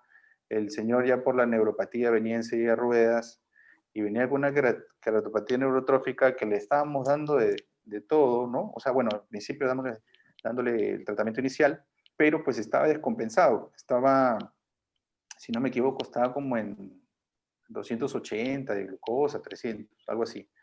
Y pues lo envié al endocrinólogo para que le manejara eso. Y después vino el señor como a las 3 semanas aproximadamente, ya con la hija, pues con otra cara, ¿no? Con otro, el ojo abriéndolo bien, más desinflamado y todo eso.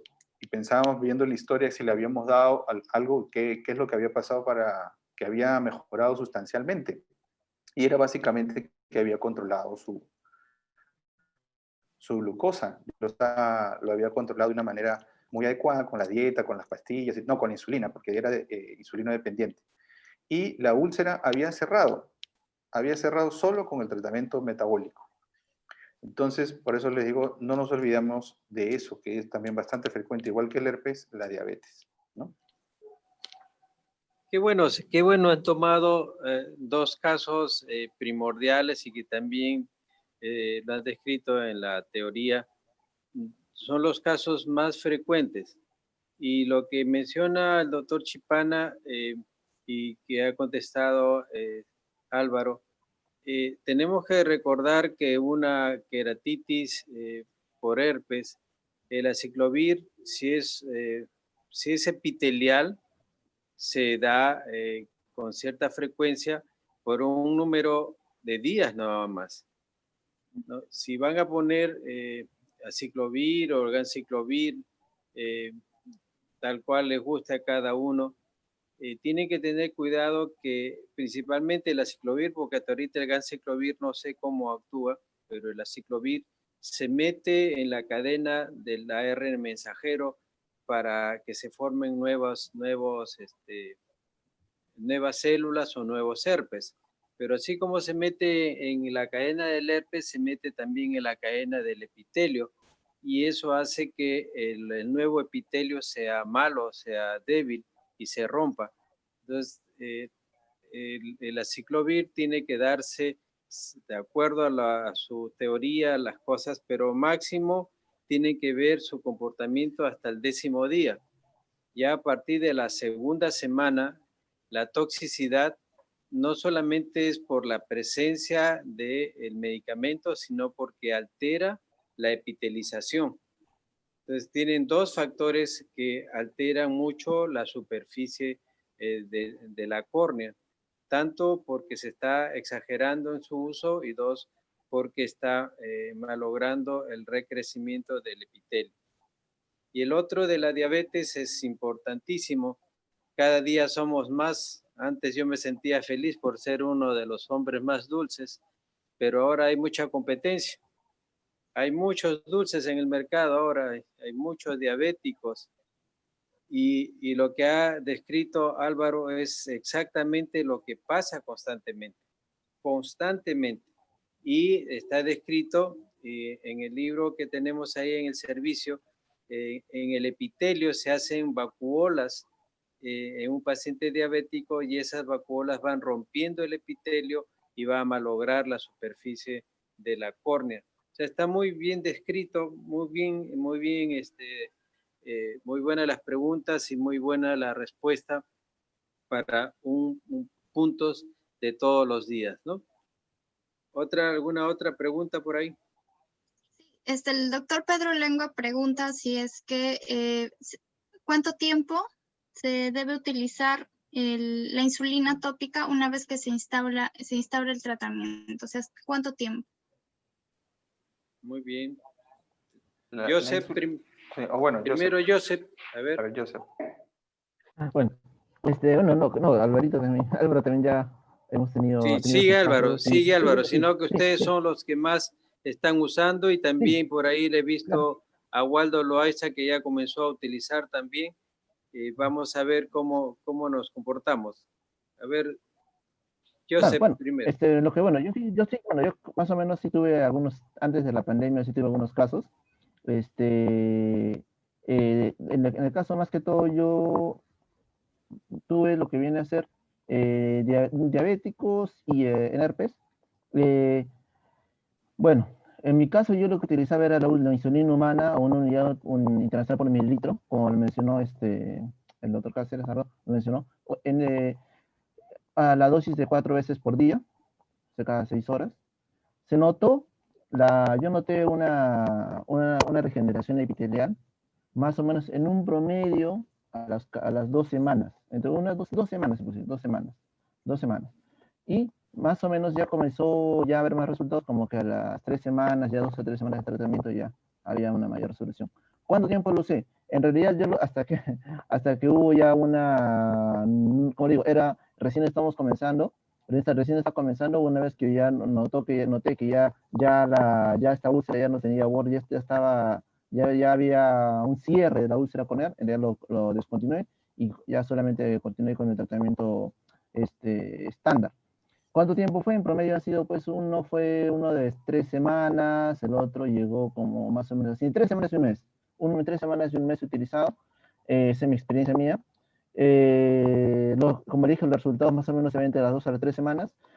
Solo mencionarle que con respecto a esa dosis que he utilizado yo, hace poco, hace unos 2 meses, se publicó en el Journal de Europa, creo que me parece la serie más interesante, de unos 25 casos de úlceras neurotróficas tratadas con insulina, ¿no? Donde se llevó una resolución de 80% de resolución de casos, y en los 82% y en los otros 18% hubo una disminución o sea, no cerró completamente, pero sí se achicó la úlcera. Me parece muy interesante porque fue un poco más heterogéneo y ya no solamente diabéticos, ahí pusieron postinfecciosas, postcirugía refractiva, creo que fue una que otra postraumática, hasta una queratinopatía bulosa, que no cerró, pero también lo pusieron ahí. Y justamente como corroboró eso, ¿no? Se utilizó esa dosis de 1 unidad por mililitro. El tiempo de tratamiento fue en promedio de unas 21 días, 21 a 30 días más o menos de tratamiento. Y bueno, como digo, hubo buenos resultados. Otra cosa que quizás menciono con respecto a la dosis es que es muy heterogéneo. Estos días me han estado constantemente preguntando sobre cuánto, si es 1 unidad, 2 unidades. En realidad, si revisamos la bibliografía con respecto a la insulina, vamos a encontrar trabajos como por ejemplo ese de 1 unidad por mililitro, que es de un trabajo americano, que es el del que me basé yo, hasta incluso reportes que han utilizado 25 o 50 unidades, no, perdón, hasta 100 unidades por mililitro. 100 unidades por mililitro, ¿no? Vamos a ver, es 1 unidad por gota, 20 gotas, no, perdón, hasta 25 unidades por mililitro, ¿no? No se ha encontrado hasta ahorita efectos adversos con esas dosis, ¿no? El trabajo que he utilizado más dosis es uno que he utilizado hasta 40 unidades por mililitro, es decir, 2 unidades por cada gota. Por cada gota que le colocaban había 2 unidades de insulina y no encontraban resultados adversos. Sin embargo, se ha visto que a dosis menores, en este trabajo que comparaba diferentes dosis, a dosis menores, en este caso de 0.5 unidades por mililitro, de 0.5 unidades por gota, hubo una mayor repitelización. Por lo tanto, lo que le quiero decir con todo esto es que en la insulina no significa que a mayores o más altas dosis significa que va a tener un mejor resultado, ¿no? Alvarito. Sí, yo tengo por ahí creo solamente 2 pacientes, pero que he empezado pues ahora justo en tiempo de pandemia, por eso no he tenido la oportunidad de seguirlos mucho, pero empecé con la insulina Lantus, que es la de lapicero, y cuando se usa ese tipo de insulina, se debe usar 4 unidades internacionales por mililitro. O sea, ¿qué quiere decir? Que si yo tengo una botellita de Frigin de 15 ml, entonces tengo que aplicarle 60 unidades. Como es como un lapicero, uno en la parte extremo del lapicero, uno va girando y ahí dice 10, 20, 30, ¿no? Llega uno hasta 60 y aplica la insulina dentro de la botellita, como le digo, del Frigin de 15 ml, y no saca nada de la lágrima, no, simplemente agrega nada más los 60 unidades en 15 mililitros. Y eso hay que aplicarlo cada 8 horas. Y ese es con la Lantus. Y con lo que yo he leído es la otra, la Humalin, que es la NPH, es una unidad internacional por mililitro. O sea, quiere decir que si es una botellita de 10 ml, solo 10 nada más, ¿no? Hay que poner 10 unidades y se pone encima de la gota, ¿no? Ahí, con esa, se debe utilizar 6 veces al día, más seguido que la Lantus, ¿no? Como le digo, no tengo experiencia con la NPH, con la Humalin, sino con la Lantus, como le digo, en estos pacientes que lamentablemente por la pandemia no se pueden seguir. Pero los reportes han indicado que más o menos, como dice Joseph, aproximadamente entre 2 semanas, aproximadamente o 3, dependiendo el grado de severidad de la queratopatía neurotrófica, se puede mejorar o epitelizar en un 100%, ¿no? Más o menos entre 2 a 3 semanas, aproximadamente. Sí, Gladys está levantando la mano, busquen por favor de Gladys Delgado. Sí, lo que ha mencionado, pues está promedio es 4 veces al día de su uso, de acuerdo a la concentración, y los resultados también están descritos pasado la segunda semana. O sea que todo eso tenemos que advertirle al paciente para que no tengamos pues que a la semana o a los 5 días que a veces quiere regresar, ya quiere tener resultados, ¿no? Tenemos que mencionarle que es pasado según la segunda semana de su tratamiento con el resto de cosas, ¿no? Glaicita, ¿ahí estás? Buenas noches, doctor. ¿Me escucha? Sí.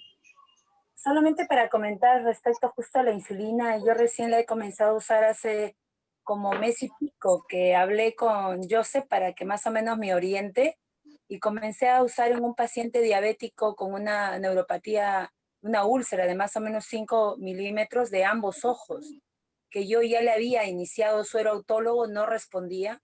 Entonces le agregué, ya tenía todo más suero autólogo y le agregué la insulina.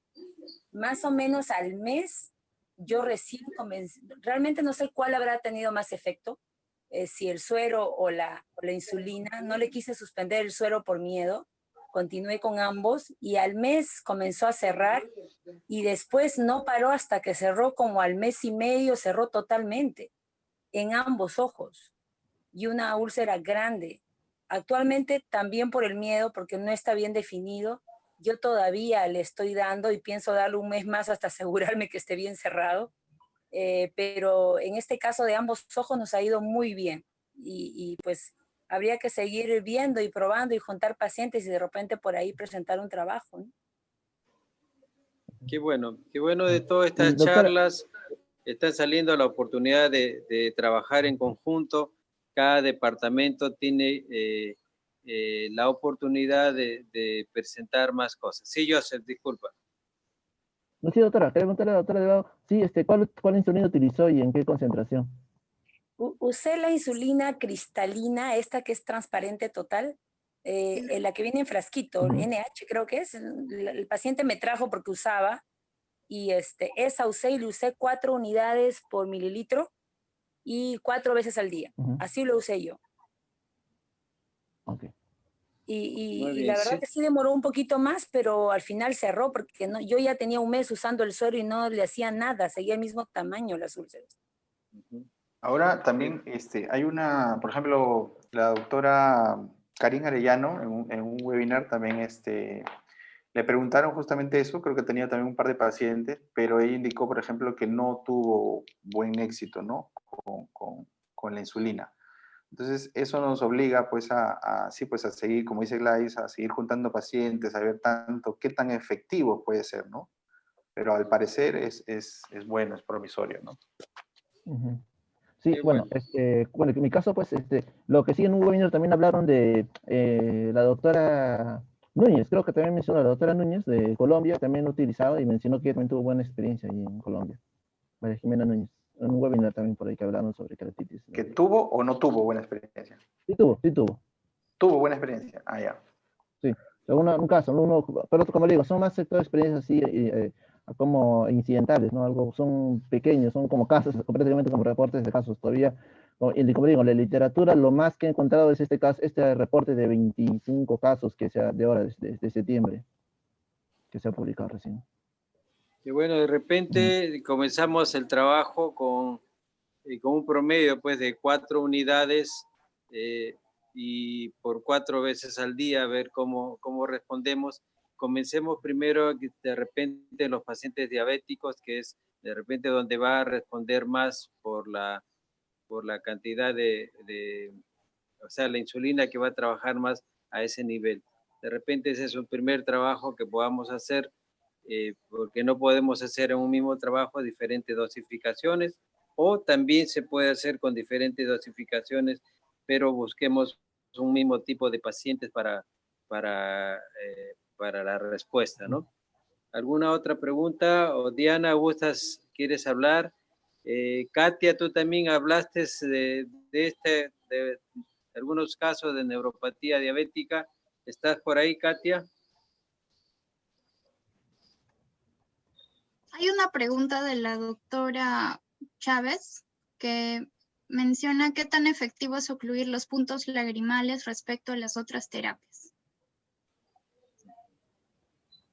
La oclusión de puntos lagrimales es parte, ¿no?, del arsenal.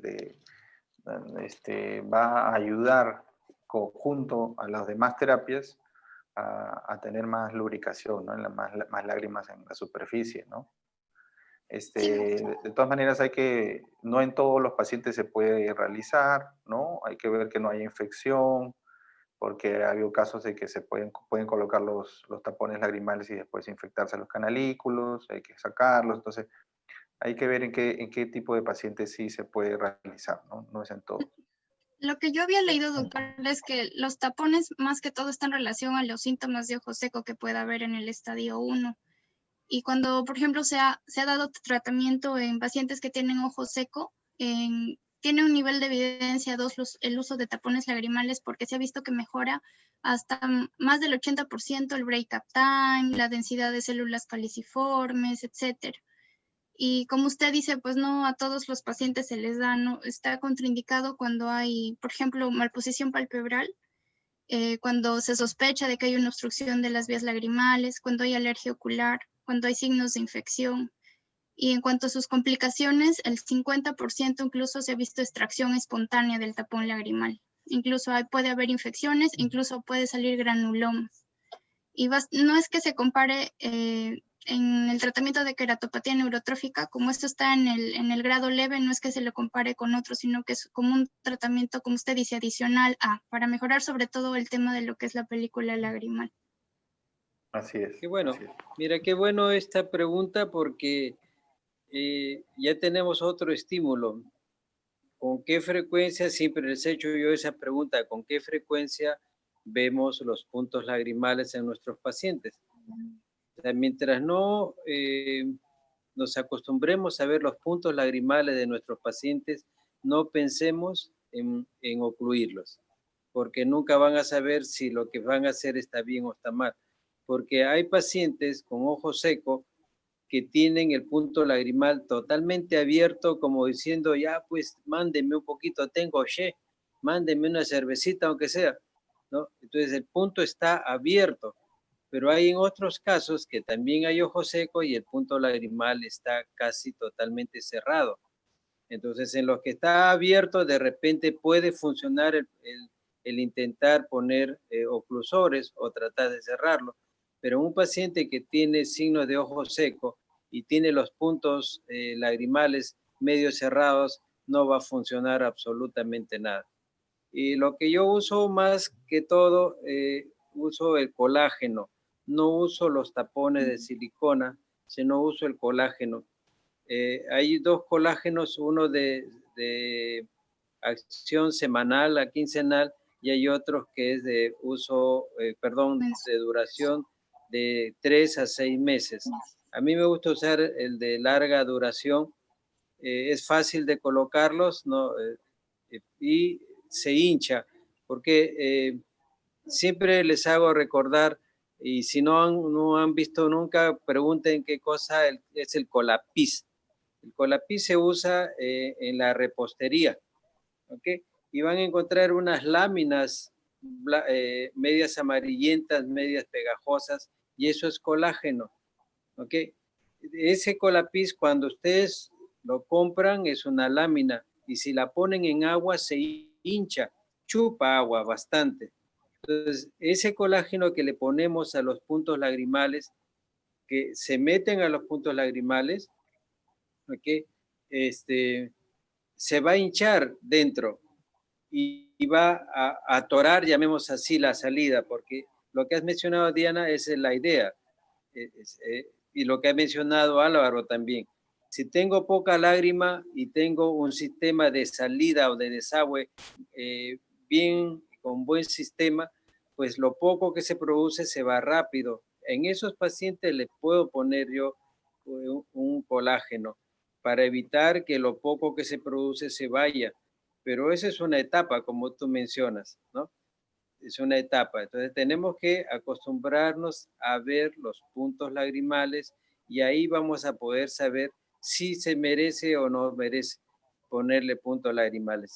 Hay pacientes que han escuchado de los tapones lagrimales y van, doctor, por favor, me han dicho que me tienen que poner, y uno le ve y sus puntos lagrimales están cerrados. Entonces, bueno, uno puede hacer, si uno fuese medio trafero, le pondría tapones no sé dónde y le cobraría, ¿no? Pero no es así, pues todo eso se tiene que aprender si es conveniente o no es conveniente. Y por último, si le ponen, tienen que evaluar ese paciente más o menos a las 2 o 3 semanas para ver si ha cambiado su sintomatología, porque si no ha cambiado la sintomatología, no sirve de nada que se siga poniendo los oclusores de punto lagrimal. ¿Okay? ¿Alguna otra pregunta? Sí, menciona el doctor Silva si es que podrían comentar si hay Oxervate en el mercado peruano. Hasta donde yo he buscado, no hay. Creo que en España he encontrado que hay, pero no, acá no. No sé si doctores saben si es que lo comercializan acá. No, acá no ha llegado a Perú. Bueno, está ahí en Europa, por supuesto, y en Estados Unidos, como ya lo hemos comentado en la charla. Lo que pasa es que todavía sigue siendo un medicamento caro, ¿no? Normalmente, creo que cada caja viene 7 viales y se tiene que aplicar como 3, 4 veces al día. Cada vial ya saben que es para un día. O sea, cada caja le dura para una semana. Y si más o menos no recuerdo, debe estar como $250 cada caja. Entonces, por ahí le sale como a $2,000 todo el tratamiento.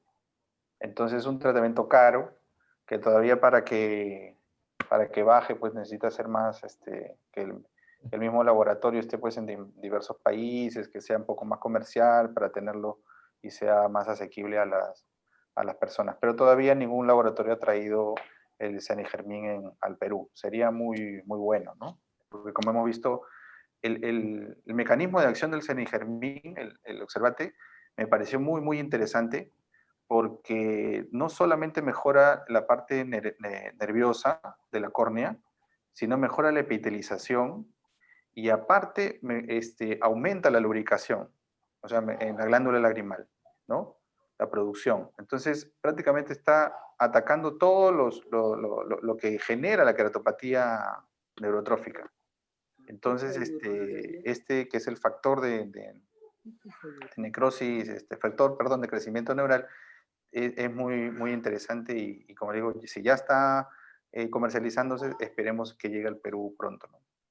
Aparte que tiene poca recurrencia y se ha visto que también tiene, en algunos reportes no hay ningún caso que se haya visto que necesite de una terapia posterior, como por ejemplo sí se ha visto en el caso a veces de insulina, suerautólogo y todo. Y la tasa de recurrencia es baja en comparación de otros tratamientos. Exacto. La doctora... Hemos escuchado varias charlas del doctor justamente, el doctor de Estados Unidos que había mencionado. ¿Eres? Pérez, Yo- el doctor Víctor Pérez. Ujú. Sí, sobre justamente esto, ¿no? Él está impulsando este factor de crecimiento nervioso y, y como le digo, que parece muy promisorio. Bueno, Katia está levantando la mano. Mientras le das pase, la insistencia, este laboratorio nacional trajo una muestra de estas sustancias, pero ya made in China. O sea que de repente el costo va a ser un poco menor. Así que voy a insistir, me comprometo contigo, Álvaro, y para esto, para conseguir esta relación, a ver si se le da un poco de empuje a esta sustancia. ¿Ok? ¿Es la vitamina A, doctor, la que usted dice? ¿Cuál es? No, es un factor de crecimiento. Ah, ok. Sí, factor de crecimiento. Katia, ¿ya estás? Buenas noches, ¿me escucha? Sí, Katia, sí. Sí, ¿Cómo respondo estás? a su llamada, doctor. Con respecto a lo que es la inervación corneal, quería aportar que en los pacientes diabéticos es un estado proinflamatorio sistémico, en la cual va a haber un aumento de estas sustancias proinflamatorias y van a aumentar las células dendríticas a nivel del plexo, a nivel de la córnea.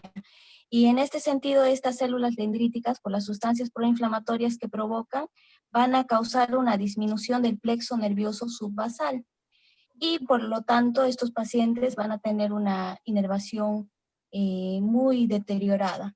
Luego de un control metabólico estricto, lo que dice la literatura, después de 6 meses recién se vuelve a tener una reinervación corneal adecuada en estos pacientes, pero luego de 6 meses de un tratamiento y un control metabólico bueno. Ahora, esta también se encuentra en estos pacientes que la aldosa reductasa, que es una enzima de la vía del sorbitol, va a estar muy involucrada en estos pacientes y va a causar también un daño. Esto a tener en cuenta, doctor. Perfecto. Eso refuerza a la hija del paciente que tú, al paciente que llegó con una hija ahí del doctor Álvaro. Así es. Aquí miren cómo se va juntando las cosas. Y eso es lo bonito de conversar, ¿no?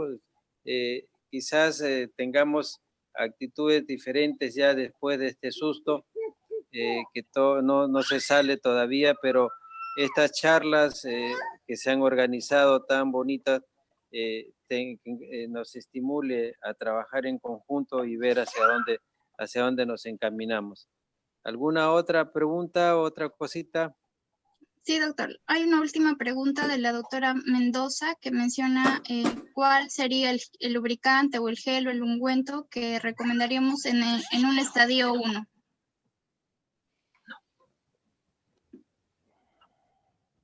Vendría... A ver. Bueno, Tú, Daniela. Bueno, en el estadio 1, los lubricantes, básicamente, en términos generales, todo tratamiento que tratemos de utilizar, sea lubricantes u otro, o antibióticos, lo ideal es que sea sin preservantes. Entonces, en las lágrimas naturales sin preservantes que conocemos, pues está el hialuronato, el Agricel, está el Asteros también, el Hialocomo, otra marca es Hialof Hydra, creo. E incluso hay un Sistane que es un Sistam Plus que no tiene el VAC, sino tiene el ácido bórico, que también es más, no es tan tóxico para el epitelio. Entonces, en lágrimas naturales podríamos utilizar esas opciones. Evaluando, claro, si es que está alterada la sensibilidad, ¿no? Porque los sin preservantes pues tienen un costo un poco más, a diferencia de otros. A ver, Dani, vámonos a tu fisiopatología. ¿Ok? La fisiopatología nos dice qué tratamiento tenemos que tener. ¿Cómo va a estar la función de la glándula lagrimal en un paciente que tiene alteración de la sensibilidad? ¿Y qué tipo? ¿Perdón? Va a estar disminuida, doctor. En un estadio 1 va a estar disminuida la producción de la película lagrimal.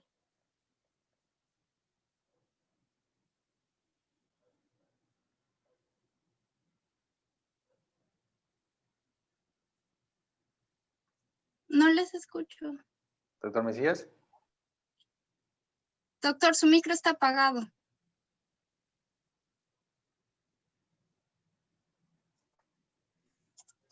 Luchito, reactiva tu micro. Ya. Alguien por ahí ya no quiere escucharme como siempre, pero no hay problema, vamos por adelante. ¿Me escuchan ahora? Sí, doctor. Ya. Si la sensibilidad va a estimular la glándula lagrimal, ¿ok? Y la sensibilidad baja, entonces la glándula lagrimal no va a funcionar. Y la glándula lagrimal no va a dar la parte acuosa de la película lagrimal. Entonces, una de las principales lágrimas que tenemos que usar son las más acuosas para que nos ayude a par la parte acuosa de la película lagrimal. Eso tenemos que llevarlo primero. O sea, no podemos darle, por ejemplo, gotas del tipo que producen moco, ¿ok? El polietilenglicol, la carboximetilcelulosa, el carbómero, todo eso llevan hacia la parte mucosa, porque aumentaríamos la parte mucosa y lo que tenemos que dar primero es ayuda a la parte acuosa, porque la glándula lagrimal no está funcionando. Entonces, una de las primeras gotas que tenemos que usar es la más acuosa. Siempre, por desgracia, no tenemos otra cosa en el mercado a nivel nacional e internacional, y lo más aguado es el alcohol polivinílico. No nos queda otra cosa. Entonces, lo primero, dentro de las primeras gotas que tenemos que usar son las que contengan alcohol polivinílico. Y ahí ya comenzamos a sumar las otras. Tanto el hialuronato como el propilenglicol están descritos que ayudan a la cicatrización, el hialuronato, y que ayuda como tapón mucoso el propilenglicol, ¿ok? ¿Y por qué uno nos sirve la cicatrización? Porque la cicatrización está alterada, entonces ahí vale la pena pensar en el hialuronato. Pero si es que encontramos que el tiempo de ruptura de película lagrimal se rompe en un solo sitio y en un solo sitio y en un solo sitio de la córnea, significa que ahí hay una lesión del epitelio. Por lo tanto, ahí tenemos que usar el propilenglicol, el polietilenglicol, porque eso sirve para taponar eso y ahí va a favorecer a que se vaya armando la película lagrimal. Ahora, si a eso vemos que el paciente no parpadea porque también se viene abajo el parpadeo, tienen que ponerle obligatoriamente cosas. Ahí sí vienen las cosas viscosas, sea el carbómero o sea un ungüento que le sirva para que las pocas veces que parpadea el paciente se le haga una película ahí y no se haga queratitis por exposición. Entonces, por eso a mí me gustó la fisiopatología que se ha dado en estas dos charlas de queratitis neurotrófica, porque tenemos que basarnos en eso para el tratamiento. Si damos únicamente gotas pensando que está en queratitis por exposición y le damos hialuronato, pero si el paciente no parpadea, estamos fritos, no nos sirvió para nada. ¿Ok? Y si tenemos una úlcera y esa úlcera, como todas las neurotróficas, tiene los bordes muy irregulares, las gotas solas se pierden. Entonces tenemos que pensar en poner cosas espesas. Vean el juego que tenemos que tener para poder indicar las diferentes lágrimas artificiales que existen. ¿Ok? Entonces la pregunta es importante porque quizás eso lo que yo siempre les pregunto cuando hacen su rotación conmigo, ¿qué pasó acá? Miren acá, miren allá, cuántos parpadeos por minuto hace el paciente, con qué frecuencia hace, cuánto cierra el párpado el paciente, y ahí se van a dar cuenta lo que en verdad les va a servir en su tratamiento y van a poder fortalecer. ¿Ok? La doctora Gladys creo levantó la mano, o estoy viendo. Doctora. Antes que termine la charla, disculpe que me salga un poco el tema. Solo quería hacer acordar al doctor Mesías y a Álvaro que mañana tenemos la reunión del trabajo de células madre, por favor, a las 5. Se les va a enviar antes el Zoom, la dirección para que entren, por favor. Claro, eso no estás fuera de sitio, Gladysita. Tenemos ahorita la oportunidad y sería bueno que todos vayan sabiendo que un grupo que pertenece, Eduardo Borrobio y el doctor Ruiz, están conectados con un grupo de investigadores que quieren hacer el trabajo de células madres basado en aspiraciones medulares, ¿ok? Para estos casos de neurotróficas, ¿ok? Entonces, es bueno que ya lo vayan sabiendo porque vamos a intentar trabajar en eso, vamos a tratar de trabajar en eso y así que ya después le damos los resultados a ver si enfrentamos de repente casos del suero autólogo o con este tipo de células madres. Eso sí, muy importante. Gracias, Gladys. Es un aviso a la comunidad. Gracias. Gracias, ahí estaremos. Listo. Ya no hay más preguntas, doctores. Eso ha sido todo por hoy. Muy bien, si no hay, otra vez agradecerles, de verdad, muy bonitas sus charlas, Álvaro, Danielita, muchas gracias, de verdad, nos ha servido y nos va a seguir sirviendo para la fisiopatología y poder caminar por ese lindo sendero. ¿Ok? Muchas gracias, un abrazo tremendo, gracias a todos los que han participado y otra vez en nombre del doctor Mendiola, jefe del departamento, agradecer esta participación. ¿Ok? Ya nos Muchas vemos. gracias. Muchas gracias. Muchas gracias. Muchas gracias, doctor Mesías. Gracias. Gracias, Daniela. Doctores. Gracias. Nos vemos. Usted también. Chao. Hasta luego. Gracias. Chao. Chao, chao, chao, chao, chao, chao. Chao.